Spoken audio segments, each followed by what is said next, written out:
Hello and welcome to the Sales SOS podcast. I'm your host, Liz Hyman, and I am here with your Sales SOS podcast crew, Mike Simmons, Chris Bowen, and Bryn Tillman.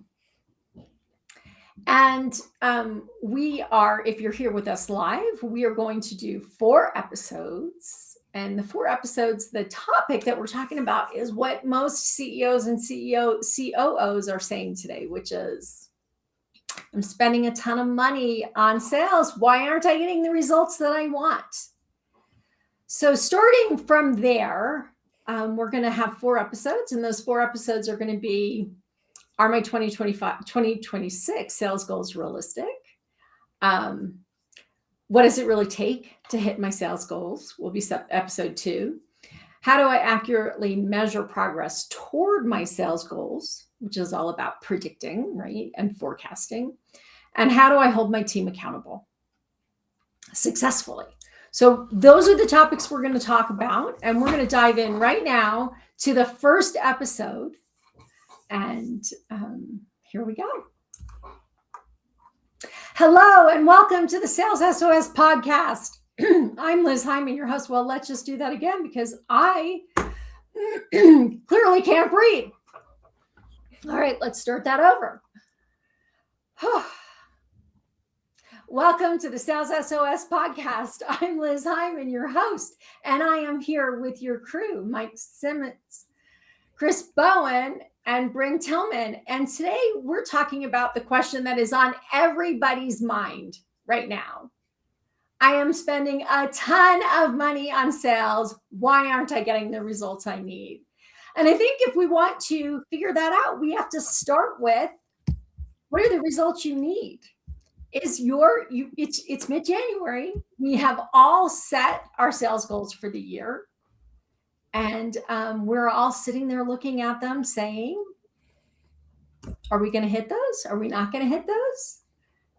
And so the real question is, are those goals accurate? Can you actually do what you have set out to do? So how do we figure out, you guys, are the sales goals that the CEOs have set, are they realistic? How do you even start to figure that out? Bryn? I think we have to start with history, right? What has worked before? What hasn't worked before? Why have we not met goals before? And what do we do really, really well? And then make sure we're doing more of that. So, I'm working with a client right now where we sat down and we looked at the 2026 goals, both from the individual contributor and the team as a whole. And the first thing that I noticed is there's a ton of expectations that the activity they're asking them to do will never hit that goal. Because one person can't possibly do what's being asked of them. Is that what you're saying? They set an activity goal that is not doable. So they set a goal where their activities were misaligned. Let's say it that way. What they expected them to do on a daily basis was never going to hit, but based on history and what's worked before and hasn't worked before. The expectation of what they wanted them to do, the KPIs, the activities they wanted to do daily, has never produced the numbers they're looking for today. And they didn't adjust it. They just made their goal more.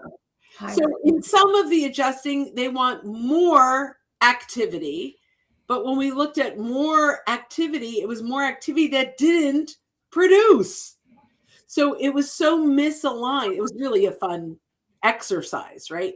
But when we really did this deep dive, we recognized that the expectation of result was not aligned with the expectation of the daily activities they were hoping and praying their reps would do. Chris, Mike, what do you think about that? Well, I think that's certainly one place where a problem can exist, right? The other is, how did you set the goals in the first place? Was it we had a goal of X last year, we need to grow by 20%. I'm just going to add 20% on top of everybody's number and hope that we didn't achieve last year. Maybe we'll do it this year and make up for the shortage that we had last year with that 20% bump or whatever number that is, right? And instead of looking things strategically, like what accounts are we, have we done any white space analysis on those accounts? Do we understand where we may be able to help them do things that we currently don't? Are they spending money with a competitor in one of those spaces? That would be a great potential opportunity for us to understand, right? Why leverage them instead of us if we have that type of relationship? So there's lots of things that can get in the way, but I think one of the things that I've seen is a lot of times you get these goals that are passed from on high without any conversation with sales leadership, and then you're just hoping that, hey, maybe we'll get it right. And I don't think that's a particularly effective strategy. So hope is not a strategy. Yep. Just waving a magic wand and saying we're going to grow 10% or 20%. I love when the PE firm comes in and says we're going to double sales with no increase in resources, right? So not realistic, just to pick a number out of thin air. We got to start with some history. We got to understand what activity works and what doesn't. And I love this idea of white space mapping. So I don't know if everybody really understands white space mapping. It's one of my favorite things. I get really giddy and excited because it's so powerful. You have an account, you're selling them certain things. So if you go back and look at that account and you look at all of the divisions and all of the departments and all of the whatever franchisees or whatever it is that they have, and you say, who are we selling what to? All of a sudden you start to identify a bunch of places where you can grow. And I will tell you, for those of you who are out there going, how are we going to hit our number? With a $40 million company, I can typically do white space mapping and find $5 million worth of opportunities that aren't being pursued. Now, you may not close those, but they're not even being thought about. Right. So if you want, it's a really good place to start with our existing customers. How much more business can we actually get? Mike, what have you got for us? I think, everybody's kind of hit on the big ones. If you lack alignment inside the business, it's going to be hard for the business to hit objectives that are established, because many times those objectives are established based on someone's perspective, maybe something they heard at a conference, or something somebody on the board said that there are other companies that there are members of boards on are seeing these kind of growth numbers, or looking at the bench. The one that I love is when people look at benchmark for your industry, and what you forget is there's a bit of a difference between each of those companies that are in those industries, both from a maturity perspective, at all levels inside the organization, a size perspective, a market perspective. It's the biggest mistake I see on this side that happens over and over again, and it gets into that whole let's bump everybody's number up by 20%, is that you think even the outlier reps that had a really, really good year now are going to grow another 20% in the next year. And yet your mean for the reps across the board, it was closer to 5%, and the outlier pulled, or the couple of outliers pulled things up. So, know your numbers, and then work your numbers. And it really is that simple, but we make it more complicated because we get really super creative, because somebody says, well, what would happen if we did this? Alignment. Bryn, what you got? Can I piggyback off your white space mapping? Because I think this is really critical, and I have some things that we do around this. So first of all, where we see the big white space mapping opportunities, missing stakeholders, right? What stakeholders inside the organization are we not having conversations with? Unaddressed use cases, right? So there are often, we came in with one problem, but there are many other situations that we might be able to help out with that we haven't even discussed. And content gaps, which I think is a big thing for us. Like, what content are, because of where I serve, content gaps are usually a big white space. If I could just quickly go through kind of what we talk about when it comes to LinkedIn and how that can help. So account and stakeholder mapping and visibility. A lot of times we will say to our champion, who else should I be talking to internally? And they don't know, so they say no one. But if we hop into LinkedIn, we can identify who all the other players are. And instead of saying to our champion, who else should I be talking to? You could say, hey, Joe Smith works over here. I'd love to get a meeting with him. And Jane Doe over here, getting a meeting with her would be great. And here's the value. And my goal, champion, is to make you look really good. So I'm going to help them map this out. And, even if we don't do more work with them, I want to bring that value to your team. So that, I think, is really, really important. The other thing is you're going to get some real-time insights and signals from LinkedIn, like change jobs and things that are happening that can help us expand inside of a market. But ultimately, the most important thing, I think, is making sure we've got that multi-threading threading relationships. I'm not saying it right, but having, the whatever that 6.8 decision makers, that we've got relationships with them and we're connected and we're bringing value, with not always with the upsell in mind. So that's the last piece in this, is we need to detach from what that prospect or that client is worth to us. So yes, I understand that there are financial opportunities, but if we focus on the upselling, we're less likely to get the business. But if we focus on the upsolving, the business will come. So let me just jump in for a minute, because I want to kind of put some context around the stuff that we're talking about. So I as the CEO, or as the board, or as the leadership team, we sit down and we figure out what our sales goal is going to be this year.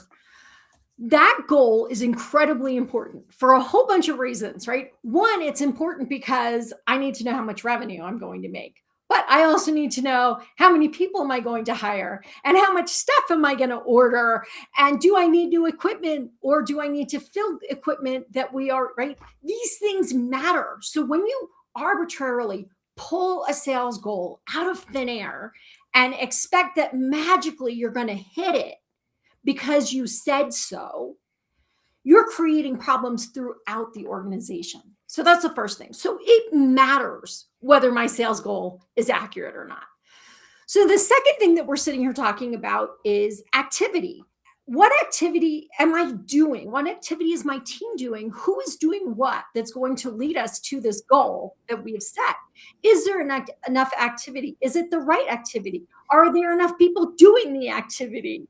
Are there other resources required in order to do the activity? Can we afford to do this, right? So now I'm like, okay, so what's the activity that it's going to take to get there? And the next thing we start thinking about is, what about the accounts that I already have, right? And this is where we start talking about white space mapping. Have this account, how much can I grow it? I don't know. Are you there? Okay. Yeah. Oh, yeah. Sorry. And then the next thing is, oh, now Siri wants to talk to me. The next thing is,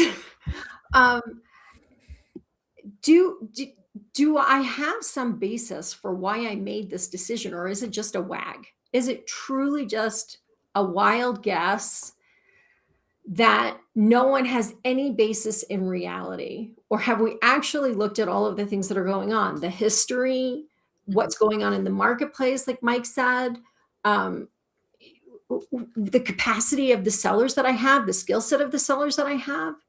And am I working in reality? Let's face it. If you look at the United States right now, and this number, it keeps getting worse every time I look at it, but I think we're at like 40% of US sales reps will hit their goal. 60% will not hit their goal. And what Mike just said is that in most companies, right, 60% didn't hit their goal. 40% hit their goal, 10% sold so much more than everybody else that they made up for it. Maybe, if you're lucky. Yeah. So this isn't redoing this again and again and again doesn't get you close to your goal, right? So But- how do I know if that goal is realistic? Bryn, Just speak. really quickly, I'm We gonna can't see her raising her hand. She's like, Liz, let me speak. Okay. pick me. No, so just really quickly, and then I want to hear everything Mike has to say. I believe in 2026, this is the year of the referral. I think everything else is noise. I teach LinkedIn, and yes, content matters, and all those things matter. But what is going to convert this year? What makes us stand out? All IP is now public domain. Before we were talking about Notebook LM, and there is a Chrome extension where you can download every single person's YouTube videos from the last 400 years. I know that was exaggerated, but you can, and then you can talk to it as an AI. All IP is open domain. The only way we're going to get sales is through trust and credibility. And in my opinion, it's through referrals. So the activity that all companies, unless you're transaction based, needs to focus on differently is this is the year of referrals. You need to strengthen your relationships and make sure you're leveraging them for internal introductions and external introductions and introductions into their other trusted vendors that we can build relationships with and then deepen our referral partners. Now, I want to hear everything Mike has to say. The answer to a lot of this stuff is not more. Yeah, that's what we get to report on in our CRMs, and that's what we get to report on in the meetings, and we'll distract people with more information, more charts, more colors, more whatever. And the reality is, the way to attack any complex problem is to deconstruct it, break it down into smaller pieces so that you can create both a level of focus on the things that matter. And a lot of you out there who are listening to this and watching this and paying attention to it are thinking about, things like number of calls, or you're thinking about number of emails, or you're thinking about number of touch points, or you're thinking about number of proposals sent, or you're thinking about any of these kind of things. And what you're not looking at is, of those things that you do, which ones really work? What's your strategy? Like, we talk a lot about tactics, and that ends up falling into these giant checklists. And I can tell you, I've made this mistake before as a leader. I've added more stuff to the to-do list of my team by saying, we need to do more. And the reality is, use the machines to do some of the more stuff. Go out there and do the right things in the right order to achieve the results with the right people. And part of that is, like Bryn talked about, the importance of referrals, knowing who inside your network, both inside your existing customer base and inside their organization, but inside your existing customer base and their network, who else should you be working with? Who else can you serve? Who else can you help? And if you're not enabling and empowering your team to ask those questions because you're more focused on the number of emails you send, or the number of meetings you have, or the number of whatever, then you're continuing to create the problem. And I get it. It's tough. In the absence of numbers, money, closed one business, everybody goes to activity. Right. So let's back up for a second, because I really want to dive more into that, the numbers, like how do you actually hit that number? Let's go back to what we started with, was how do I know if this number is right or not? Like, how do I know? You don't. You don't until it goes. Think about what a forecast is. What's a forecast? Right now we're forecasting. This is my favorite question. Hang on, Mike, because this is really important. What's the difference between a sales goal and a forecast? Okay, so the sales goal is the target that you put out there. What's your objective? The thing that you're going to achieve, that you want to achieve at some point in time.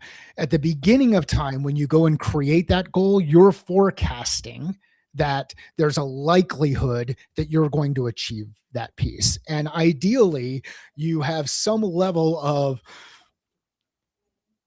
something to tell you that on something, that forecast is based on logic and based on data and based on something else other than, hey, you know what? In order to fund each of the projects that we've got to do this year, we're going to need to grow our top line by this percent. So let's just go ahead and do it. And then let's split that up based on the number of reps that we have. And if the reps can't perform at that level, let's just add a couple of more headcount in here, because that's going to fix it, because we know 1 + 1 always equals 2. And yeah, so there's the difference between at least from my perspective, the difference between a goal or target and the forecast. So on January 1st, your goal and your forecast are the same thing. It depends on it depends on which forecast you're looking at, though, right? So like Liz, I know you know this, and we go into a lot of detail with each of the clients that we work with on this. There's going to be, even though you come in at 0 on January 1st as far as the amount of sales, you don't come in 0 relative to the pipeline that you've got sitting out there, and then the probability of sale associated with that pipeline, right? So then you're doing a little bit of math in your head and on the machine and all the other things, but you're going through and you're saying, you know what, we've got this that's sitting out there. The one that I love is when you've got a rep who has a significant deal that will move the business at the end of 2025, but it leaks into the following year. And now you just add that number on top of their target for the year because it leaked in the next year. Like, excuse me, I won't curse. Are we kidding ourselves? We all see it and we know that it happens. So yes, on that first day, or when you put your planning together in September, October, you're forecasting a sales goal or a sales target, which is separate from the forecast that is that a lot of people will be looking at relative to what's sitting inside their CRM relative to total pipeline and probability of sale associated with it. That might be too nuanced or detailed. But No. It's perfect. So, hang on one second, Brent. So what's really important that Mike said, I mean, it was all important, but what's really important is that if our CRM is up to date, if we are all using the same language, and if everything is accurate, and the sales reps aren't just arbitrarily throwing stuff in wherever they feel like it, you actually can look at your CRM and figure out, if you have a 9-month sales cycle, whether or not you are positioned to be where you need to be 9 months from now. And that means in February, you will be able to look and see if you are positioned to be where you need to be in November, right? So that CRM that is so much noise and garbage and unreliable is taking away your ability to predict. And until it becomes accurate and a common language, that forecasting is no different than the wag you made when you said we're going to add 10% to everybody's goal this year. Brenda, what were you going to say? Well, go ahead, Mike, finish and then so just one more piece on it. So as a sales leader or a business owner, whichever one you are who's out there listening to this, or as someone who influences them because you've got their direct access to them, ask them how many products or services you explored last year that you had all the intent to purchase, but ultimately decided not to for whatever reason. And ask yourself, what do you have on the horizon for what you're going to do next year that you have all the intention and you've set aside budget for, but at some point in time, you're going to go ahead and delay the decision because your number's not coming together. And then think about how that compounds across the market that you're working with. So it's not just like not only do you have your data relative to what your customers are doing inside your CRM, if you work with Liz and get things lined up properly, but you also have your data relative to the decisions you make as an executive team. And when you map both of those together based on what you're seeing in the economic environment, you can then start to say, here's where our additional risk is as an organization. But most of you won't. And the reason why you won't is because it's so much easier to just put a bunch of numbers on a slide and say, we grew by this percent or we grew by that percent, and hope. So anyway. Can I? Sorry. I just want to jump in on the difference between goal and forecast, because I like to simplify it. The sales goal is like aspirational, right? So it answers, what do we want to achieve? What outcomes are we aiming for? What what revenues are we targeting? That to me is the sales goal, where the sales forecast is what is likely to happen based on current data, which is just what Liz said, right? But what revenue can we reasonably expect based on our pipeline today, right? But also, the last piece I want to put in here is what are the gaps that exist or the risks that exist that can undermine that forecast, because that has to be part of the forecast, right? Okay. So let me just then follow up on that. What we need to know, again, going back to the data, if 50% of American sales leaders are not confident about their forecasts, that means 50% of American CEOs are not confident about their forecast. And even if your head of sales is telling you that they're confident, you need to double check, because they may not tell you, right? So you don't want to be surprised. The second thing that I want to say, and Mike said it and Bryn said it, there are two things that matter a lot in this. One is, what is the economic environment? And whatever your feelings are about tariffs, they will or won't impact your business in a certain way. Whatever you feel about, economic policy or fiscal policy, it will or will not impact your company in a specific way. And nobody really wants to think about economics. It's important. It's important because it will help you make judgments. Now, we can never predict COVID or something like that, but we can look around at the economic factors, the economic environment that we're in, and make some decisions. And I think the other piece of this is the markets. The market that bought the most from you this year may not be the market that buys the most from you next year. What's going on in the different markets that you're selling to? What's going on in hospitals versus what's going on in tech? What's going on, in whatever the different environment is, whatever the different market is, that vertical is facing a different set of pressures, and it's really important. Go, Mike. Yeah, when you look at this too, there's a couple of ways to look at numbers. I mean, there's this whole damn lies, and statistics, right? So, but when you look at numbers, okay, don't say nasty things about me because I'm a statistician. That just isn't nice, Mike. We haven't even gotten into the nasty yet. So when you look at the numbers, you might actually look at the detail inside your CRM, and you might actually find out that maybe one market only grew by 100K and another market grew by $1 million. But the market that grew by $1 million that everybody was really excited about ultimately only grew by 2%. And that market that grew by 100K grew by 50% or something like that, whatever it is. But you go in and you ask different questions of your data. And this is why I'm so optimistic about the technology that's coming online right now, is you ask questions of the data, then you can start to see things a bit different. Remember, confidence and competence are not necessarily directly correlated. Amen. Chris, you had something to wrap us up with? Well, this is going way back in this conversation, but one of the things that Mike said, where you had a small percentage of your team, we'll say 10%, because I think you repeated it, Liz, that helped pull the whole team, the whole number up, whether that made you make it or not. The other part is, did whatever reps represented that, did they basically have a bunch of things that closed at the end of the year, and now they have no pipeline?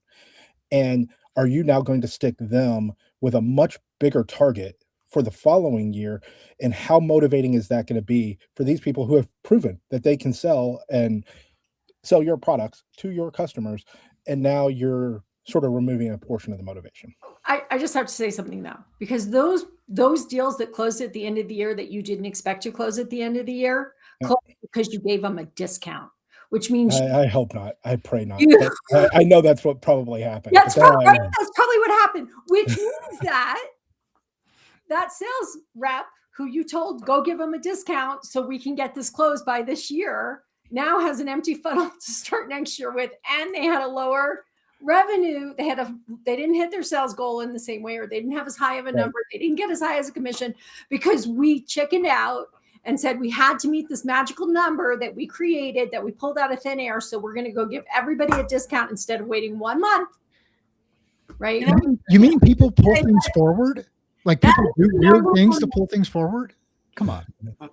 That is the number one way to lose trust with a client anyway. I'm just saying, because they're going to say, well, why were you overcharging me to begin with? I think that's partially true. I think it's also sometimes you have this done at an industry level where they have trained that customer that in this particular area, let's say it's data center services or something along those lines. If we wait till the end of the quarter, they will discount. Everybody does it because it's a more commoditized business in a lot of ways. And we know we're going to get our best pricing then. So even if they tell us at the beginning of December that this is the best pricing that they're going to give us, we're going to hold out till New Year's Eve and see if they're going to cut it even more. Sometimes we've trained them to look for that, right? We've trained them to not trust us. Yeah. I mean, it's horrible. But that's what I'm saying. Like, I understand, like, we've got to make numbers. We've got to do whatever. I don't agree with this, but people don't realize the damage this does to your relationship when this is your strategy. Yep.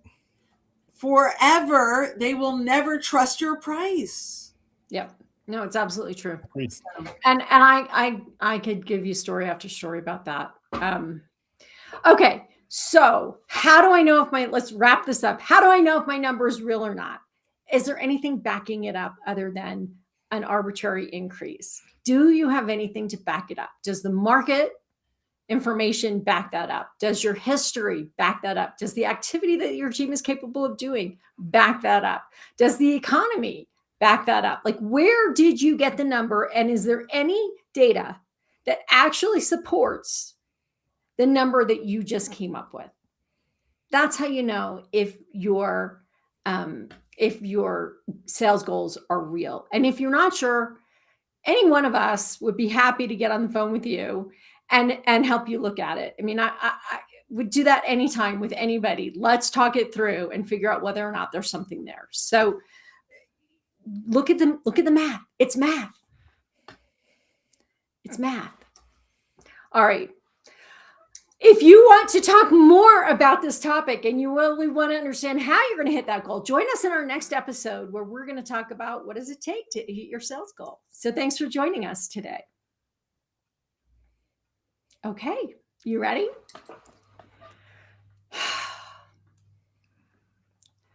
Welcome to the Sales SOS podcast. I'm Liz Hyman, your host, and I am here with your crew, Mike Simmons, Chris Bowen, and Bryn Tillman. And we are talking about what I hear CEOs say all the time, which is, I am spending a fortune on sales. Why am I not getting the results I need?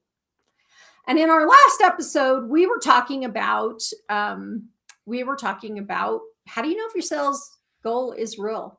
Like, how do you know if it's realistic? How do you know if it's doable? And if you're interested in that, go back and listen to the last episode. But now we're going to talk about what does it take to actually hit the number? Like, okay, I've picked the number. What do I need to do to hit it? How do I figure out if I'm going to hit it? What's it take? Go, Bryn. Bryn loves to start us off. I love that. Yeah. And Mike, you just have to know the personality of the people sitting in the room. Like, Bryn is going to jump right in. Mike is going to sit and listen until he's like, that's the point I want to jump on. And Chris is going to think about it. And when he's ready, he's going to jump in. Right? Do I have you guys right? So I have to watch them and make sure that I'm paying attention to whose wheels are spinning when. But Bryn almost always is ready to start. Well, you know, it's funny. I come with my notes. You send us our topics in advance. And so Bryn prepared. I did my homework. So I'm like, oh, I know what I'm going to talk about. So that might be why I think, and I'm going to guess that Mike and Chris are like, I'm much better on the fly. They're like, yeah, I don't prepare. I show up and all my knowledge just comes flooding out. That might be, I don't know. Okay. So a sales goal translated into behavior, like that's where I start. What is it going to take, or forecast into behavior if we want to go that, to that route. But it really comes down to backing out. How many conversations does it take to get that opportunity? How many meaningful interactions? So on LinkedIn, it's really first, how many conversations, real world, from connection to conversation, does it take to get an opportunity? So in my world, it's 8 conversations to get 1 corporate opportunity. It's 2 conversations to get a member. About 50% close on my $97, and it's on the $20, $30, $40,000. It's eight new people to get one of them. Maybe I need a better sales coach, but that's about where we are. How many interactions does it take with someone to get that conversation? I have to know that in order to make sure I'm getting my 8 a month if I want to close 1 deal a month. That's just the way that it is, right? So, and then do I have the list or the grouping of the right people? So I think that's really, really important. The next thing is white space awareness. I wasn't using that word before, but now I am. It's for me, it's always been we call it cross solving, right? So taking inventory of all your existing clients and identifying where the gaps are and a plan to fill those gaps. The next thing is, do you have a consistent and easy to implement, and I'm going to go back to referral opportunities. So we can identify it takes, 25 interactions to get on a phone call. Maybe it doesn't take that many, but right. Maybe it's 12 interactions with someone to eventually get on a phone call with them. But it might be 1 referral introduction will get me on a phone call. So what pathway is the most helpful? Or the quickest to get there? So taking a look at, and this is where I go into people, well, cold calling still works. Is it the best use of your time? Is cold calling 100 people to get 1 conversation and it takes an entire day to do it, or a day and a half? Could you have gotten 6 referrals in the same time? So a lot of it is, okay, we have to identify where are the opportunities, what are the numbers to hit those opportunities, and are we leveraging and optimizing the most effective actions to reach that result? Okay, hang on, Mike. I want to say something, and I want you to jump in, because there's a couple of things that I want to unpack here. One is that on the one hand, we say, don't get all caught up in the number of interactions and the number of phone calls and the number, right? And on the other hand, we're saying, I know that I have to have this many phone calls in order, or it takes me this many interactions in order to. So, and both are true. And we can improve that math by focusing on our ideal customer. I have a client, and that when I look at their CRM, I'm like, why are we even pursuing these deals? They're not worth pursuing. Stop wasting time on them. So having 100 interactions with the wrong people isn't getting me any closer to where I need to be. So Mike, I know that's where your brain is now, right? Did I get that right? Or are you somewhere else? No, it's know your numbers, like you were talking about. Your numbers, not everybody's numbers. Like that's the funny part when you go in and you try to lead a team. And I mean, I've made this mistake before as a leader. I'm like, look, it takes, 10 licks to get to the center of the Tootsie Roll Pop. And then someone's like, no, it takes 20. And no, I can do it in 5. And then the one who like optimizes automation, like outreach, will tell you it's going to be like 700 by the time. You need 700 touches to get in front of somebody. Know your numbers, and your numbers are going to be very individual. And if you start with each of the milestones that are important to you, the gates, which are, for me, and we've talked about this a number of times before, it's pipeline created, pipeline developed. What are we putting in for Liz, what are we putting at the top of the funnel? And then how are things moving through each of those individual stages as probability of sale increases? I like to use pipeline created, pipeline developed on those sides. If both of those are moving in the right direction, I don't care about the other numbers. If they're not, then let's solve for the one that is stuck. And with some reps, it's going to be the development piece. It's going to be stuck because they are working super hard. They are having their calendar is full, but they just happen to be full with all of the other people who are bored and want to talk with them and have those conversations and then go ahead and take a look at your Gong data, your Chorus data, or whatever data it is you're looking for around what happens in each of these calls and how they're able to get follow-up calls because they like to keep kicking the can down the road. But like you've got know what your data is for the individual person. And this is where I'd like to see a greater shift happen. And I think this is going to happen where we start to empower and enable our team to figure out their personal numbers, not the broader numbers for the entire organization, because I can make 5 calls and get a different set of results than Sean, who's operating in the business, can get out of 20 calls. Because the 5 people I'm calling are people I already know, and like they're going to pick up and all of that other kind of stuff, right? So it's know your numbers, not your organization's numbers, your individual rep numbers. And I think that's where I'm optimistic that we're going to, because of the way that we can use data, we're going to be a bit more decentralized and not so centralized, which is part of the breathing and living of an organization. Okay, so first, we need to understand that nothing happens in sales if no activity occurs. So we must have activity of some sort in order for sales to happen. In some companies, that is all inbound. It's right. So it's all happening from the marketing side, driving people to the website, driving leads. In some companies, it's all outbound. Everything is a salesperson reaching out and finding someone to talk to. In some companies, it's mixed. So activity matters.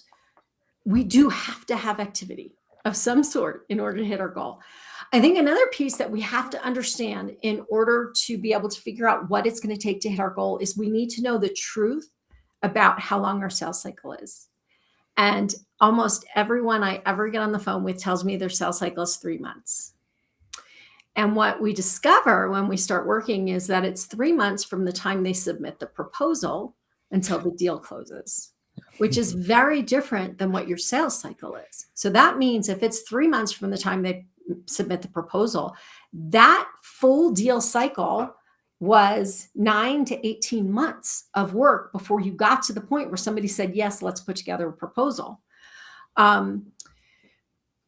And then if Renee were here, Renee would tell us they were probably on your site 2 years before they ever bought anything from you. If you don't understand how long it takes for people to make that decision to actually buy something, and everybody, there's going to be differences in the size of the corporation and all of these other things, but we need to have some sense of that. So I can't tell you what it's going to take to hit your revenue goal if I don't know how long your sales cycle is. So if your funnel is basically empty and you have a 12-month sales cycle, you're not going to hit your revenue goal this year. That's easy, but if you have stuff in your funnel and you're actually tracking conversations that get you there, I can begin to help you figure out whether or not you have what it takes in your funnel to hit that number. Chris, I know you're ready. Tell me what you're thinking. Well, I think one of the things, so activity, you absolutely have to have activity. Hopefully the right activity. But the thing I would also look at is, do you understand why your best customers or your most recent customers, why they've bought from you? And if you come back and say, well, it was our price, that's probably not the reason they bought. That's the easy answer that people will give. Why did they really buy from you? What was it? Was it the service? Was it the relationship that you built? What are those things that you can take from that and then figure a way of how you're going to communicate that out to your sales team. Here's where we're winning. Here's how we're winning. Doesn't mean that I'm expecting everybody to become cookie cutter salespeople, but I want to give them some other tools in their toolbox that they might not be using. And the way that I explain something versus the way that Mike explains something versus the way you explain something, we could all be saying the exact same thing and end up at the exact same result. But the path that we took to get there is probably going to be different, certainly within certain spots. So that's what I would say is, do you understand how you actually sold things in the past, why people have bought, and can you convey that back to your team? It's going to make it a whole lot easier for you to at least figure out what's real, what's not. You can't replicate it if you don't know what it was. So if you don't know why these people bought and these people didn't, you don't know what you need to do, right? Yep. I think there's some other important things here that matter, right? One is how much activity does it actually take? So let me rephrase that, because we've said that before, but what I really mean is, are there enough hours in my day to do the work required to hit the number you gave me? Can I automate some of it? And does automating it help? Sometimes I wonder if all this automation and all these pings to people who are tired of being pinged by an automated system, because they're just following up, right? So are there enough hours in the day for me to have enough conversations, to put enough deals in the top of the funnel, to have enough conversations to get to the point where we can put together a proposal, to have enough conversations to make sure that proposal is going to get accepted, and enough conversations to make sure that that deal actually gets closed? What does that take? And I hear all the time, I cannot tell you how many times a CEO or COO has said to me, my sales team doesn't do anything. All day long, they do nothing. And they're just waiting around and hoping somebody's going to hand them a deal that's going to close. And I don't buy it, because I know what it takes. Mike, tell us, what does it take? Well, here's the beauty of that one. They do nothing except when you say, I need everybody to come in a meeting and go review your forecast. They do nothing except when you tell everybody to go in and send a certain report. They do nothing except, and what ends up happening is we as leaders add more stuff to our team's plate. Because we don't believe they're working. Well, and here's the worst part about it, I think, is we don't empower and enable our teams to push back and say no, and ask the question, is this how should I prioritize this over that? Like, is this the thing over the other thing and the other 10 things that you've asked me to do? And, oh, by the way, when you go to the next conference and now this new shiny thing about us having to implement this other thing is now the cool thing that we're all going to do. And now we all move toward that. So be careful about reinforcing what you might call laziness across your team, when ultimately what you're doing is you're creating distraction across the team, all for the purpose of feeling like you're doing a good job. Like, yeah. So, and sorry, Liz. Go ahead. One thing on that, I think one thing that, and I've said it on here before, but everybody loves to believe that they understand sales, but they don't. If they're not doing the work, they don't understand all the stuff it takes to ultimately get to that deal. What they see is the outcome, and they're like, oh, I could do that because I was on one call of the 11 that rep had in the past month. I was on one of them, so I understand exactly what he did. Right. No, I think right. And why don't we just let the engineers do sales? Well, it's kind of like telling people how to parent their kids when you're walking around Target and you see a mom walking around with a crying baby. And you don't have one. And you don't have one, and you never had one, but I could tell you exactly how to do it. Like, are you kidding me? Like, I actually was going to write a book many years ago before I had my daughter. And I'm just, and this could apply to sales, right? So I was going to write a book called I Was Never Going to let my kid eat candy in the car. I was never going to bribe my kid with ice cream. I was never going to feed my kid hot dogs, right? I had this whole list of things that when I became a mother, was not going to do. Guess how many of those things I did? right? My wife would tell you, you know, she would probably say, I would never put a leash on my child in public. But however, that little girl was super fast and wanted to run, and my wife was like, I can't catch her if she gets too far away. So guess what? This is where we're at. And I did that because we were flying through international airports I was doing it with a 2-year-old by myself. No way. No way I was going to let somebody pick her up, right? But sales is the same way. I mean, it's exactly what Mike is saying. It's so easy to go, why didn't you say this? Why didn't you write that? Why didn't you do it this way? Why didn't you do that why didn't you qualify them out earlier? Why, right? All of the questioning of the sales team about what they did in their best judgment based on their experience by somebody who's not doing it. And here's the deal. Even when you do all of those things, they're still going to leave plates on the kitchen table after they're finished eating dinner when they're 23 freaking years old and haven't figured out that it goes that the plate has to get to the There's no right? Like they're still going to like Sean hears something different when I say it versus when Chris says it or Liz says it or Bryn says it. And that's the same thing that ends up happening with your team. So if the message isn't landing either way, maybe it's time to shift the messenger just to help with perspective. Yep. And or shift perspective. And a good way to do that is ask more questions. So if I could just say, I just put a post out about this Top Gun Maverick. Great line. It's not the plane, it's the pilot. That's it. That's all I wanted to say. Very good line. Yeah. Well, it's like me with all these golf clubs. If you notice, I've always got a different golf club that's in my hand. You know what? Most of them are putters. And it's not that the putter doesn't work. It's that, well, one, I like collecting them, but then two, I'm mentally broken sometimes when I'm on the golf course. Right. And we have bad moments as salespeople. We make mistakes. We have bad moments. We're not, every salesperson isn't perfect all the time. And sure, looking back, you could say it could have been done better, or why did you say this, or why did you that, or why didn't you ask this? And it doesn't matter. So let's go back to what does matter. What does matter? What is it that my team needs to do in order to hit their goal? What is it that I as a leader need to do?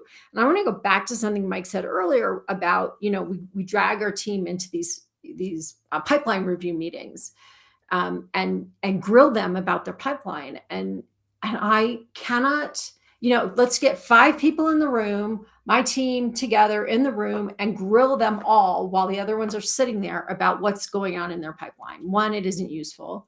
2, it's a waste of everybody's time. And 3, if you wanted to do a pipeline review that mattered, your conversation would be, where are you in the sales process? What are you going to do next? And how can I help you? And let me tell you how I know this works. And I've told you guys this story before. 30 years old, managing a team of independent contractors who had been alive longer than had been selling longer than I had been alive. And there was no way I was going to grill them on their pipeline. We doubled our revenue in 1 year. Actually went from negative $200K to $1 million in 2 years, right? And it was because every single conversation was valuable to them. What are you going to say? What are you going to ask them? Do you want to talk about how we could do that? What do you want marketing to give to you? What do you need from me? Do you want me to do something, or do you just want me to wait? If all I'm doing is saying, tell me what's on there, tell me what the numbers are, what is closing, what's closing, why isn't it closing? Why didn't you do anything? Nobody wants to be in those meetings. Nobody gets anything out of those meetings. That is just one more thing that is wasting time. My favorite one of those ones is, here's what I would do. Yeah. Based on what? Like based on what? Amazing bit of insight. Considering that before we walked in the meeting, you didn't go look at the CRM and see that my CRM was up to date and all of my numbers are in there and next steps are already in there along with dates, but you didn't look because you'd rather have a meeting. So here's the secret. If you're in a room with 10 people and it happens to be in a room, make sure you are like at the end of the table because sometimes the leader will go clockwise and sometimes they'll go counterclockwise, and they might be lucky enough that they'll spend enough time with each of the people before you before you have to talk. Or if you're doing a virtual one, make sure you show up just a little bit late after the meeting, because you're the last one on the screen and you won't get asked for that. So that's my pro tip for the day. I was going to say, I think one of the things also is, if you haven't already had, for anything that's, let's say anything that's progressing through that sales cycle, if you haven't already had a conversation with your seller about something that's fairly far along, where you're starting to use other resources, whether those are delivery resources or technical resources or something like that, and you haven't had a conversation with them around even the basics of how they think that deal is going to go, I think that's a big problem. Like, have those conversations, like understand what they're working on. That's where you're going to be able to understand where you can help, because certainly in big organizations, 60% of your work is knowing who to go to for what, because you can waste a massive amount of time. Most of the time when I run into those problems, I'll send somebody an email that's like, someone mentioned that you might be able to help me with, and I'll say who it was, might be able to help me with this problem. I don't know if you're the right person, but here's what I'm trying to get. If you're not the right person, can you point me to someone who you think might be? So then at least I'm moving closer to hopefully somebody that's going to be able to help me. Because I don't know everybody. I know a lot of people. I don't know everybody. Okay, so let's go back to the original question, which is, and we're going to wrap this up because we've been on this for almost a half an hour now, but let's go back to the main question, which is, when the top question was, I'm spending a fortune on sales, why aren't I getting the results I need? And within that, the question is, what will it actually take to hit the sales goal that I set? And so we've talked about a bunch of these things, some of them in the last episode, some of them in this episode, but one is, how did we do it before? Like, what did we win? What did we lose? Why did we win it? Why did we lose it? What did it take to get there? I need the history. I need to know what it actually takes to close a deal. I need to know who my ideal customer is. I need to be able to figure out the math. Next, I need to look at the economy, right? I really need a good look at what's happening in the economy and how is that going to support or inhibit my goal, my progress. The third is to understand your buyer's industries. What is going on in those industries? I cannot figure out whether or not I'm going to hit my goal or what it will take to hit my goal if I don't know what happens if I don't know what's happening in the industry. I need to understand what actual activity is required for my salesperson to hit their goal. Can they do it? I can't tell you how often I look at somebody and go, I don't think one salesperson can actually do all of that. And they're like, well, sure. Like, okay, you want one salesperson to grow 5 accounts and open up 20 new ones. That's a lot, right? When we're talking about multi-$100,000 deals. Is that possible? Can a person do it? And then you go, well, I got Joe over here that does it. Okay, well, then what is Joe doing that enables Joe to do this that your other team members aren't doing? So you have to know what it takes. And then you can make a decision about whether your salesperson can do it. But if you've just increased your salesperson's goal, you haven't increased the price, you haven't added additional resources, you haven't gotten better products that sell more easily, you haven't done anything. You've just magically want them to sell 10% more. What are you doing that's going to support them selling 10% more? And if you haven't figured that out, they're not going to hit 10% more. And if it's 10% and then 10% and then 10% every single year without any support to do it, they're going to go somewhere else. So thinking about what does it take, you need to understand the math. And that math calculates in different ways, but you've got to understand it. Is there any last words before we wrap up this segment, this episode? Just a hello and a thank you to a couple of people who are in the chat that I completely wasn't paying attention to. Kimberly Price, David Cook, thanks for joining us today. So nice. Thanks, you guys. Thanks for noticing, Mike. I didn't notice that we had people in the chat. We were so busy. Well, it's an exciting conversation. I mean, it's one of those things we're passionate about because we don't want you to waste your time. We don't want you to waste the team's time. We want you to be successful. And if you can't be successful for whatever reason, at least be realistic about why you can't, and then adjust appropriately, because it impacts a lot of people and a lot of people downstream. Yeah, I want you to be successful. I want CEOs, I want owners to watch their dreams come true, not decrease their revenue goal for the 5th year in a row. That's so fun. All right. In our next episode, we're going to be talking about how to accurately measure progress toward your goals. So join us in that episode if you'd like more information on that. And thanks for joining us today. Okay. So are you ready for our next episode? All right. Welcome to the Sales SOS podcast. I'm Liz Hyman, your host, and I am here with your Sales SOS podcast crew, Mike Simmons, Chris Bowen, and Bryn Tillman. And today we're talking about what I hear from CEOs and owners all the time, which is I am spending a fortune on sales and I am not getting the results I need. So one of the things that we have to understand in this is, are we tracking toward our goals? So if as a CEO, I have set a goal and I need my sales team to hit that goal, I need to know whether they're tracking toward that goal or not. Because if I don't know until the last minute, I can't fix it.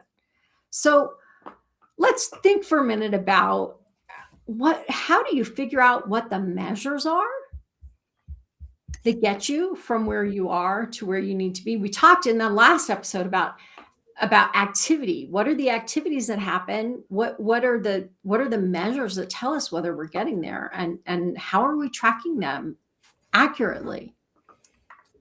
I think it's having the right KPIs that are actually moving the deal forward, not busy KPIs, and not a lot of measured KPIs. And I get a lot of pushback when I talk with some clients, like, well, so we're implementing a LinkedIn and Sales Navigator program. What KPIs are we looking at? And for us, there might be 4 or 5. And because you have to be able to coach to those KPIs. So the measuring them is all good and fine. But if you can't measure and coach, there's no point in measure, right? So keeping them simple and accurate, I think, is the best way to track and also get the most out of that measurement. We're not measuring to report to the board. We're measuring so that we can coach to getting more deals signed. Okay, so really important point.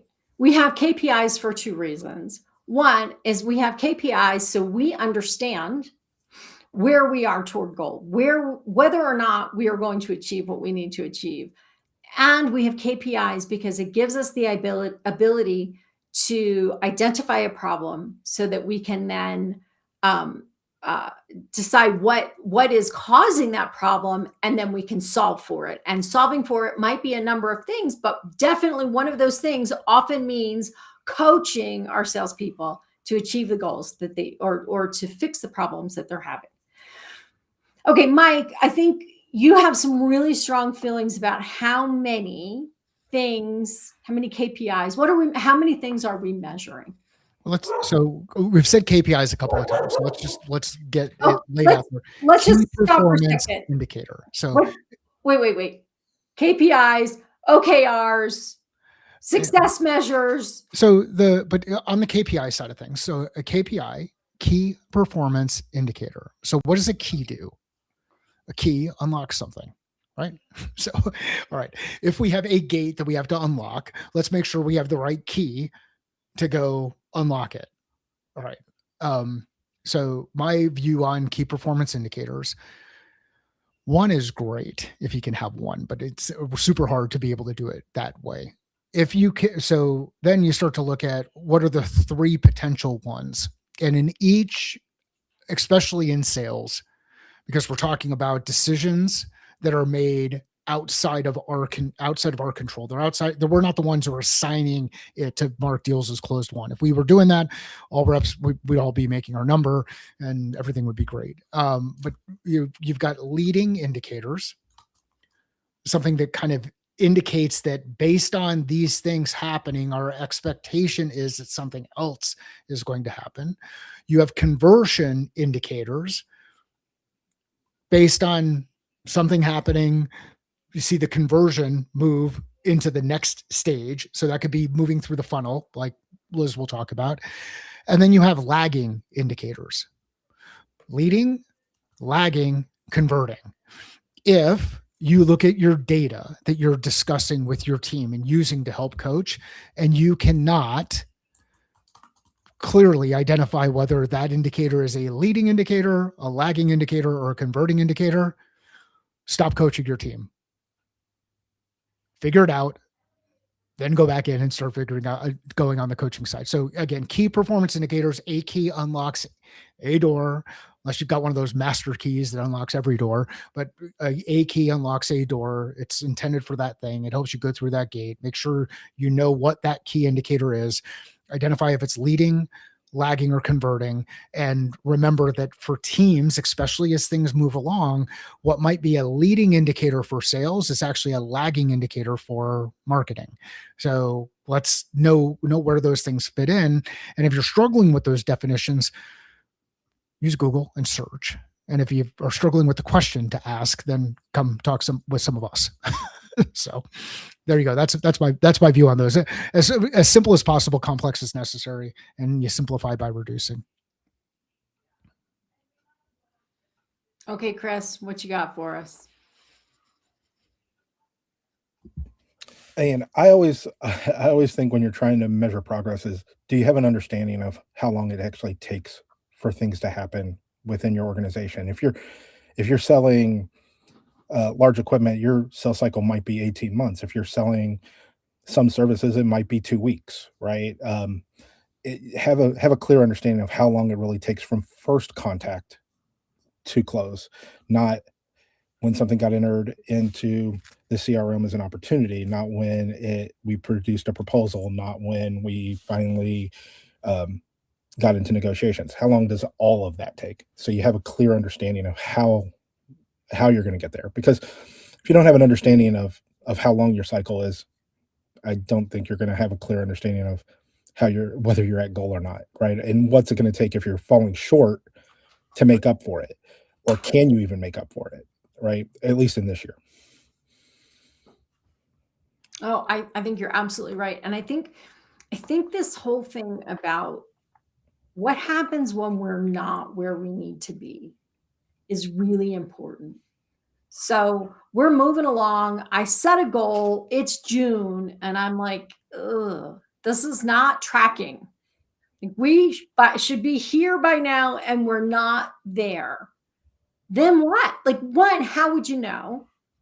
Well, one, you might know because you just didn't hit the close number that you need. Two, you might know because there's not enough momentum, which is my favorite word that Mike was talking about before. There's not enough momentum in the deals in the funnel. They're just sitting there stuck. Three, there just isn't enough in the funnel. Four, there aren't the right things in the funnel. So they're not our ideal customers. They're probably not going to close, right? So I can look at some of these and go, I'm here. It's June 1st. I'm now in a panic because we're not on track. Then what? Yeah, hopefully it's not because your boss had a board meeting and now everything gets to roll downhill because he didn't have the answers. He didn't have the answers that he that he wished he had for that call, right? So that unfortunately, I don't know how to fix that. me either. I don't know how to fix that somebody gave you a number and you just have to hit it. But You fix But it. what are the You choices? fix it What with, do you you do? fix it with communication. And if you're communicating and you find out that the communication isn't landing, then you fix it by leaving. Because it just isn't. And thanks, Brent, for laughing. It's hard. It's hard to leave. I understand it.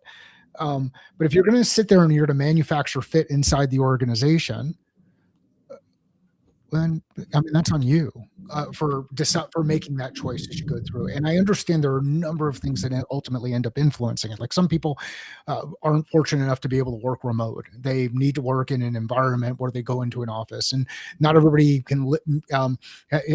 Some people are limited on where they can live, and all of those other things and whatnot. But the one of the key pieces here is if you got to June and you're just now realizing that you're not going to make it. Okay, now it's time for you to bring a group of people together and say, where are we going to be? Because we have to reforecast. And that reforecast is going to be really important for the health of the business. Because if we don't, we're potentially going to run out of money, or we're going to end up having to do whatever else it is. So we may have to reforecast, and that's going to be tough. Then lay out your indicators, those numbers that you're going to use to help indicate that you've got a hand on the wheel. Because one of the biggest challenges that ends up happening, especially when you have to reforecast and do all this stuff, is people will start to ask the question, who's got the hand on the wheel of this business? Because if the CEO can't answer the questions with the board, and you can't answer the questions with the CEO, and your team can't answer the questions with you, and whoever else can't answer the questions there, then I don't know what you're doing all day. And if that's the case, then you got to go back through and reevaluate, hey, what are we doing all day? And I know this is harsh and it's tough and everybody keeps adding more stuff to it. So there's a reason why I have wrinkles, gray hair, extra weight in my chin and my gut and all of those other things. Like the stress is there and the stress is real. But you're not the first one to ever deal with it. And you're not the last one to ever deal with it. And there's a process that you can go through. And Liz and Bran and Chris are walking you through those things, those questions that you can ask to help reveal the pieces. But if you're in June, it's time to reforecast, and don't do it alone. Because if you do it alone, the likelihood that you're going to miss on your reforecast is super, super high. Okay. Sorry to be a downer. Like no, it's true. It's true. And I think a portion of that is if it's June and you go by a calendar year, then yeah. But who knows? Sorry. If it's June, your fiscal year ends in June. Well, then okay. really. Then you should have known ahead of time. So then the question becomes: did we not hit our number because the number wasn't realistic? Did we not hit our number because something happened that we didn't expect? Did we not hit our number because there are so many drags on our salespeople that they just aren't able to get their work done? The CRM doesn't work the way they need it to. The product has so many problems that they're dealing with clients that are unhappy instead of dealing with people that they can be selling new stuff to. Is it because, some crazy thing like COVID happened? Is it because we are out of touch with the market and we're trying to sell something the market either isn't ready for yet or is over? So one of the first things that we haven't talked about this at all, right? Is it my salespeople's fault that we're off track? We're just assuming it's their fault. Yeah. I think anytime you make assumptions, you're in trouble, right? And but it's easy. It's super easy to point the finger at somebody else. Like it's not product's fault because product didn't deliver. It's not marketing's fault because marketing didn't deliver. It's not sales fault because sales didn't do whatever. And I think if you shift the focus of your business and get everybody, this is a Jocko Willink thing with extreme ownership. You get everybody to take direct ownership, which goes back to the Stoics. So let's take personal ownership of what we're doing. And there's a book out there that I think is super interesting. It's it is, and the name escapes me, but the one of the taglines in it is who, not how. So, how do we get the right people doing the right thing and then give them the space to go do it? And when it doesn't work, ask these 3 questions, or when things are moving along or you're engaging with them, ask these 3 questions. What's working? What's not working? Where are you stuck? And if you do that in an environment, a team environment, and remind people they don't have to have an answer to all 3 of those. Like if everything's working and nothing's not working and we're not stuck, then don't say anything. But this becomes an area where you can really get into collective intelligence of the team working through some things. So think about who, not how. And is that Dan Sullivan? It is Dan Sullivan. What's the title of the book? I think it's Who, Not How. Is it? But did he do a follow-up one around like that kind of got into like 10x is simpler than 2x. Oh, 10x is easier than 2x. It's easier than 2x. Yeah. So check out Dan Sullivan's stuff. I mean, there's some really good stuff. Again, Marie Antoinette nailed it. So did Newton, and so did the Italian philosopher before him. There's nothing new except what has been forgotten. Heck, it's in the Bible. There's nothing new under the sun. Like there's different ways to look at this stuff. Let's learn from each other. You guys got me on a topic that I just love today. So thank you for doing this. You're good at it. You are. So I just have to say something about there's nothing new except what is forgotten, which is completely off topic. But I want to remind everybody that there is a reason that in the 60s and 70s, we had all of this really manipulative and pushy sales training stuff going on. And then there were a handful of thought leaders who wrote books and started to really help people rethink what selling is about, that selling is about solving problems, and that good salespeople take care of their customers, and that repeat business comes from good sales practices, right? And we've always had sort of this barking in the background by the people who are saying, go out and push and go out and manipulate and go out and create, always whatever. But what's happened recently is that a lot of young men, particularly, have discovered some of these old writers that we put away and said, this isn't good behavior. This doesn't get long-term results that you want. This may get you short-term results, but it doesn't build long-term lasting relationships. It doesn't, you don't get repeat business. And if what you're hearing sounds brand new in sales, but it also sounds manipulative and pushy and disrespectful and arrogant, don't do it. We already proved it doesn't work in the long run. So just don't do it. Okay. Can I just piggyback off this? Because I won't say what company they were using for sales training, but when I got into this company and we started having huge success in getting first calls, but they weren't progressing. And I'm like, my only job is to get you to hello with the right people. Your sales trainer needs to do the rest. So how are you running the first call? Well, they're leading the call with Bant. So what's your budget for this? And literally I listened to 3 or 4 calls and the answer is always, for what? Like, I don't even know what I'm buying yet. So to your point, there is outdated, mostly 70s sales training that has not adapted to the new world. 3 more pieces to this, really important. They are taught, never give away free consultation. Well, guess what? All IP is public domain. With LLMs, you can answer any question. You have to give away free consultation for them to know that you're the right person they want to work with, not just for the answers, but how you worked with them.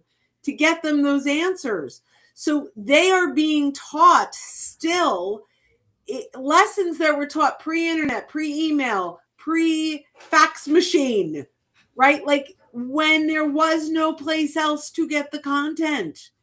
You can get all the content. And now with Notebook LLM and a little extension from YouTube, you can download this. You know how I found this out? I had a client that said, we downloaded every single one of your YouTube videos into our LLM, and now we're asking you questions and we're really finding success with it. Yeah. And I went like, that's my IP. It's not anymore. You put it on YouTube. It's not anymore. You put it in an ebook.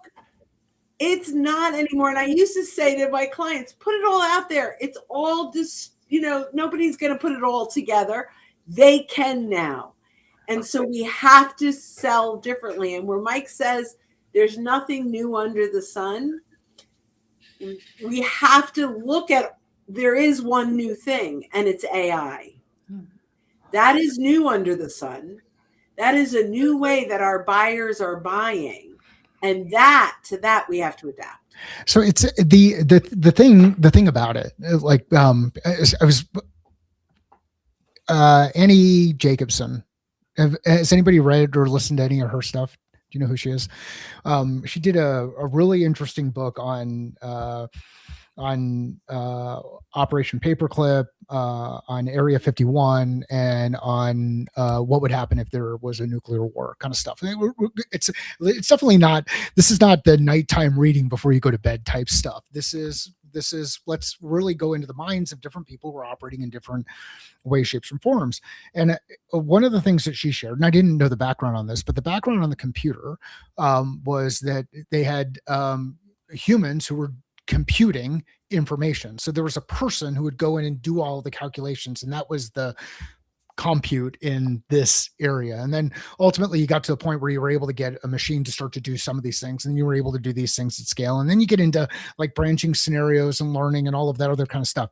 So the speed at which people have access to information is absolutely amazing. And that has absolutely changed and shifted. It's this new technology that is really powerful. And I got into an argument with my family in relative to the business because of the amount of content I put out there. And they're like, why would someone pay to work with you on this stuff? They can just go out and watch it on YouTube, and they can go see these things, and they can see the whiteboard, and they can do all of that kind of stuff. Well, then we got into a discussion around just any of the content. And it's true. You can go do it. Here's the thing. Everybody has known how to get healthy for a long period of time. Everybody has known how to do whatever for a long period of time. But there's a difference between knowing how to do something and actually doing something. And then there's a difference between knowing how to do something, doing something, realizing that it's the right thing for you or the wrong thing for you, or the right thing for your customer or the wrong thing for your customer. So if you happen to come across one of those sales trainings where you feel like you have to take a shower afterwards, it's probably an indicator that you're doing the wrong thing. And you've been slimed. Yeah. And it's just, it really is. It's disgusting. It's disgusting. And it's unfortunate. But that's also part of the whole TikTok generation type of things. Like shock value. I went out and I did this thing and this worked, and whatever. And then everybody goes out and tries to do it or whatnot. And so this is why I think we and the people who are listening to this need to operate in a, sounds guilty, but we need to operate as leaders out there in the marketplace, demonstrate good behavior and help people move along. And when people do bad behavior, publicly out them, share in the background, hey, there's a different way. And actually it's going to work a little bit better over the long term. So yeah, no, it's good. It's I'm super excited I'm very happy I'm on this marble at this time. Because you get to see some really interesting things and participate in some really interesting things. There is. All right. Well, that's going to wrap up this episode of the Sales SOS podcast. Really, it's important to figure out, where are you in the process? Are you going to hit your goal earlier rather than later, so you can make adjustments, whatever kinds of adjustments they are, whether it's adjustments in what the team is doing, whether it's adjustments in what the outcome is going to be. But if you're not tracking it accurately, you cannot be prepared for the result. So thanks for joining us for this episode of the Sales SOS podcast. And in our next episode, we are going to be talking about how to hold your team accountable. So join us if you'd like to talk about that. All right. Are you ready? Okay. Welcome to the Sales SOS podcast. I'm Liz Hyman, your host, and I am here with your Sales SOS podcast crew, Mike Simmons, Chris Bowen, and Bryn Tillman. And this month, we're talking about what every CEO or most CEOs are saying, which is, I'm spending a fortune on sales. Why aren't I getting the results I need?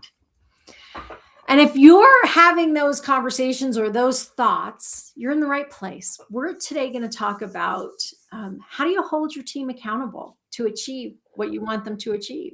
So you're investing all this money. You've got all these salespeople. How do you know what they're doing, what they're supposed to be doing, and how do you hold them accountable? So I have lots of thoughts on this, but I'm going to let the team start. Mike, do you want to start us off on this one? The big thing for me, don't think about it as holding your team accountable. Help them hold themselves accountable to whatever the thing is that they've agreed to.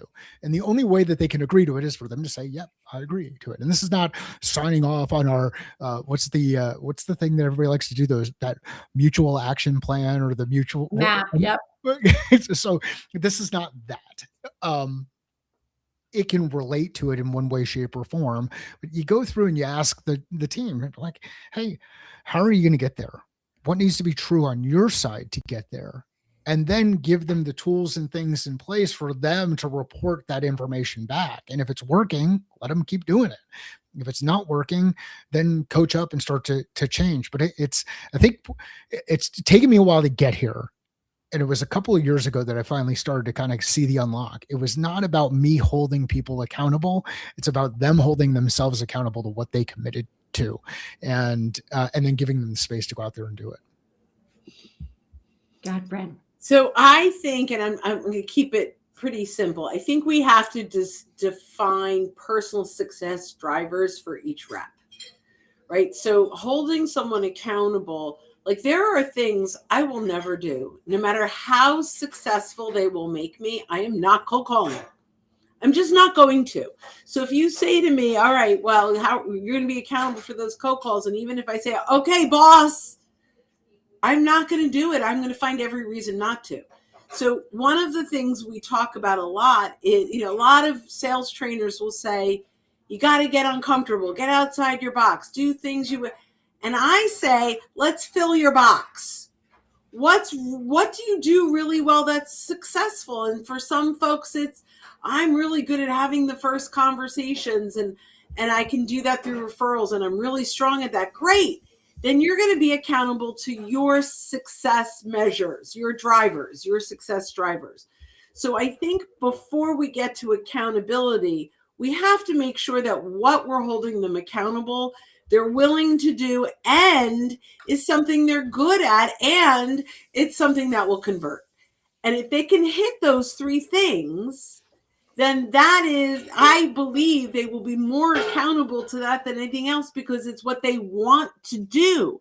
But for some folks, I just want to cold call all day long and it works for me. I never want to ask for a referral. Don't hold them accountable to referrals. So, we all need to be anchored probably in the same outcome goal, like our department needs to hit this, but each rep, can have their own individualized leading indicators and lagging indicators. Thank you so much, Mike. But, and I think when we do that, holding them accountable becomes easier. Chris, have you got a thought? And I always tend to be like, I always tend to think, do you understand what's important to that particular individual? What are they trying to achieve? And then I try to tie it back to, well, if this is what you want to do, whether it is a short-term goal or a long-term goal, I eventually want to run a team. I eventually want to own the whole revenue function or whatever it happens to be, right? Okay. Well, in order to do that, you're going to have to go through certain things to prove that you can handle those things, and tie it back to that. If it's a new rep and their goal is, I want to be able to have enough to put a down payment on a house. Okay, well, have you figured out what that's going to take? Here's how you can get there, but this is the work that it's going to take in order to get there. And to sort of piggyback a little bit off of what Brent said, if you understand that people have certain skills, even if it's something that they may not be good at yet, right? Are they willing to put in the effort to try to get competent in that skill?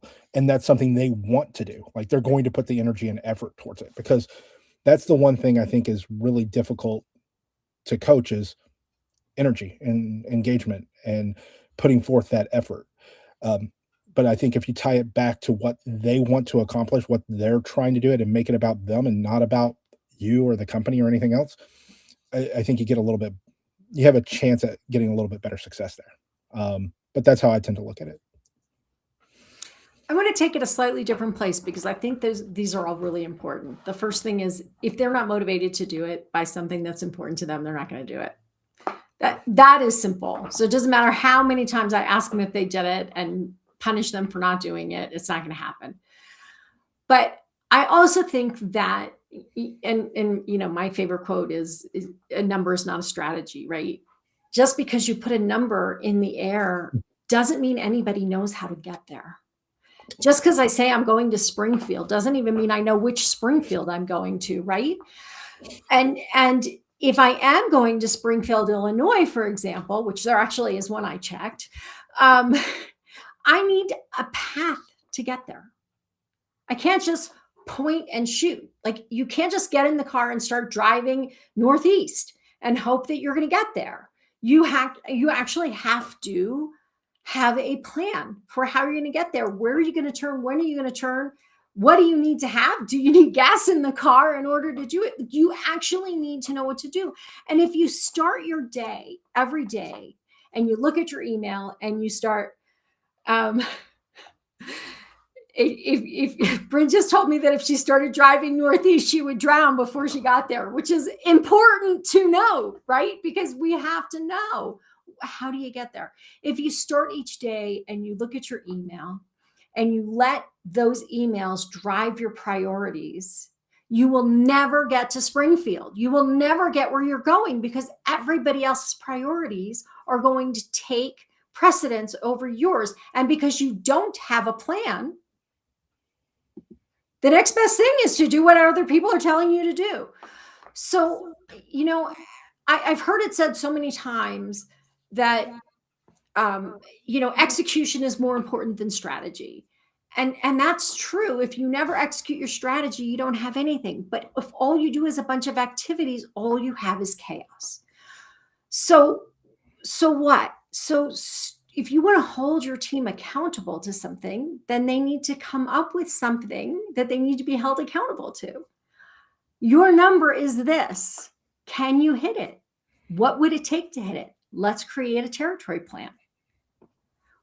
Who are you going to call on? What are the accounts you're going to grow? Who are the targets that you really want to go after? How is it you want to spend your time? What are you going to do that's going to help you keep momentum in the deals that you have? What training do you need in order to achieve the goals that you need? And what do you need from me and from the company to get there? Bryn's leaving. Ciao, Bryn. We'll see you next time. So now when I'm having a conversation, I can hold my salesperson accountable to the plan they made. So I can have my KPIs and I can try holding them accountable to those KPIs, which is great. But let's look back at the plan you made. Are you getting where you want to go? Are you following your plan? And is your plan working? And if it's not working, then what do we need to adjust it? I love having a roadmap. I think it's really powerful. And I think that often we get stuck because it's another blank slate. I can do whatever I want today. What should I do? Because that roadmap, turn left, turn right, go here, doesn't exist. So I now have Chris and Mike looking at me like I'm nuts. What do you got for me? I don't think you're nuts. I mean, for me, the thing I coach people on is the game plan. Goal setting and execution through clarity and focus. Goals, actions, metrics, execution. Like just operate in the context of 2-week sprints. 6 2-week sprints is the equivalent of a quarter. When we go through the sprints, we can evaluate, did the work? First, it's did we do the work? Because if you said you're going to do something and you're unable to account for it, then yeah, no kidding, it's not going to work. So like, be honest with yourself, like to account for accountability, to account for. Let's lay it out, go out and do the work. And if you do the work, then the cool part about it is you can look at those KPIs and say, did the work? Meaning, did it get me closer to my objective? When I'm driving to Springfield, am I working my way to where I need to go, or am I drowning? Because now I've got data points. If the work didn't work, then the next question is, have I given it enough time to work? Because sometimes it takes a little bit longer. If I've given it enough time to work and it's still not working, now I've got to fire the work, right? Because if I'm doing the same things over and over again and hoping that I'm going to get to Springfield, but I haven't remembered to turn the vehicle on, push the gas pedal, or drive down the road, or look at the GPS, or whatever it is, then I'm going to be in trouble. So Liz, you're right on point. And the mistake that a lot of people make is they do a lot of work, the to-do list, but they're not able to connect it directly to the goal through the strategic buckets. And that's how I think about it, is just organizing in buckets. But the strategy, a 3-pronged strategy aligned with the goal, and then work that's aligned with that strategy. If those things are connected, then all of a sudden this stuff becomes much more clear. And the cool part about it, when you work together as a team and you use something like a whiteboard or documented or Miro board or MindNote or whatever it is, but you mind map this stuff out, then when somebody comes up with the shiny stuff, you can go show the board and be like, where's your shiny thing fit into this plan? If it doesn't fit, then you gotta say, okay, I'm either going to eliminate something on the plan, which is okay because it might set me back and it might actually work out for us, and I'm going to take on some risk associated with it, or I've got to say, hey, you know what? Not right now. This is not the time to add that new thing. So, Liz, I think you are on point. Nice work. Chris, what do you got for us? I mean, I think it's always around clarity, right? Like, you know what you're trying to get, you know how you're trying to get there. How are you going to know that you're on track, and how do you know you're not? If you already know you're off track, okay, how are you going to get back? What is it going to take? This is going to be a rehash of what we've already sort of talked about, but what are the accounts? What are the people that you're selling to? What is those conversations? How do you know that it's important to them, or going to be important to them potentially in the future, right? What are you doing that's going to give you that credibility and relevance to that organization and that person? And if you can't figure that part out, you got some basic work to get done first. But that's how I tend to look at it. So we start with a plan, a territory plan, if you want to call it that, Sure. a map, a roadmap, whatever we want to call it, our guide to get where we want to go. And then we look at our progress. Am I getting there? Is the work I'm doing getting there? Am I remembering to do the things I committed to do? Where am I? And if we're not getting there, if we're off track, now we need to create what a lot of people like to call a gap plan, right? Okay, here's where I thought I was going to be by now. I thought I was going to be in Austin, and I'm somehow ended up in Idaho. So now what am I going to do to get back toward where I'm going? And I'm starting in Reno, if you're wondering why I'm going that direction. And it's probably not north. But anyway, actually, Reno's really far south. You wouldn't believe it. But so what's my gap plan? How am I resetting the course to get where I want to go? And then I want to say one other thing on accountability that I think is really, really important. And that is that I cannot hold my team accountable if I am not accountable. So if I ask my team to fill out the CRM and I don't look at it before our call, I have no right to ask them to fill it out, right? If they created a territory plan and I didn't look at it and talk to them about it and work on how to make it the best plan it could be with them, I have no right to question the plan that they made, right? I have to be accountable to my team. I can't just hold my team accountable. And it should be that way for the whole organization. I mean, like, I've been in places where, okay, we want you to fill out this culture survey, right? And everybody in the company is expected to do it. But then you don't get the results coming back on where things need to get fixed or anything like that. Like, nobody ever, it's like, do this thing that's going to take probably half an hour out of your day to fill out if you're putting any thought behind it whatsoever. But yet we're not going to tell you the results. We're not going to show you the information, and you're probably not going to see anything from a culture change happen, right? So it's like, hey, why did I waste that time? And if you take that across the entire organization, how much effort went behind that for what? Some sort of window dressing somewhere, but not something that not anything that I can do anything about. And if you're listening to all the noise out there in your organization, meaning you see what's happening across different leaders inside the organization, you understand the feedback that you're getting, that maybe as a leader in the business, maybe realistic or unrealistic from the CEO, or people asking you to get blood from a stone or whatever it is. Right. If you're hearing the noise and seeing it, realize your team is as well. So I think that's one of the biggest frustrations in organizations, period, is like, you think that your team doesn't talk to their peers. Like, sales is a gossip mill. Like, not that it's any different in other portions of the business, but they talk. and you want them to, and you want this open communication, because if it's from a communication perspective, there are things that are said, there are things that are heard, and there are things that are remembered, and very rarely are all three of those the same. So there are going to be things that are said, and that things that are heard, and then things that are remembered inside your organization. And if you're not communicating as a team, building that culture, we talk about culture, building that culture of transparency, openness, clarity. We're all in this thing together. We all have the same objective. It's not a family, it's a business. We're moving toward a given objective. Let's work like we're working toward that objective. Or politicking, empire building, building our own silos, working toward our own agenda, wanting to get certain, have things that are trying to get, that are not aligned.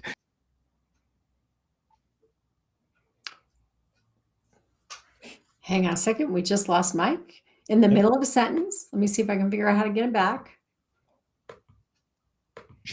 There he is. We lost something happened anyway. But if we're not aligned, then what's going to end up happening is we lack integrity. The structure won't be able to maintain its shape or maintain it or hold on when things get really rough. Or we create unnecessary friction, which creates wear and tear on the organization. It's very simple stuff. It's hard though, and we make it complicated because everybody's got like 6 inches between their ears, and there's a lot of stuff that's going on inside there. I want to say another piece about this accountability and culture.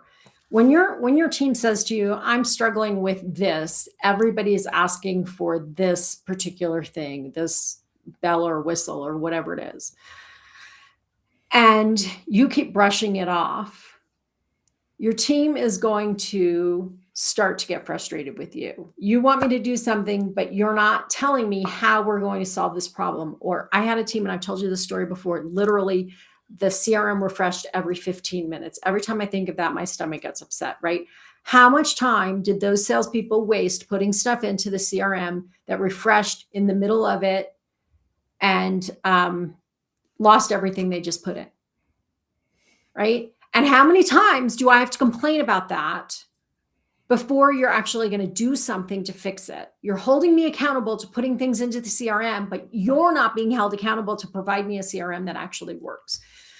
And this idea that we are accountable to each other is really important. Your job as a sales leader or CEO is to remove as many obstacles as possible that are going to interfere with your salesperson's ability to sell. And if you're not doing that, you're holding them accountable, this isn't a relationship that works very long. So I guess that was our mic drop moment because they're both silent. Let's leave it at that unless either of you have something to add. But accountability is a two-way street, and we do need to hold our salespeople accountable, but we hold them accountable by making sure they understand what it takes to get where they want to go, helping them identify when that's working and when it's not working, coaching them, helping them redirect when they need to, and providing the tools they need to be successful. And then you can hold them accountable to achieving a goal that is realistic within the framework that they're working.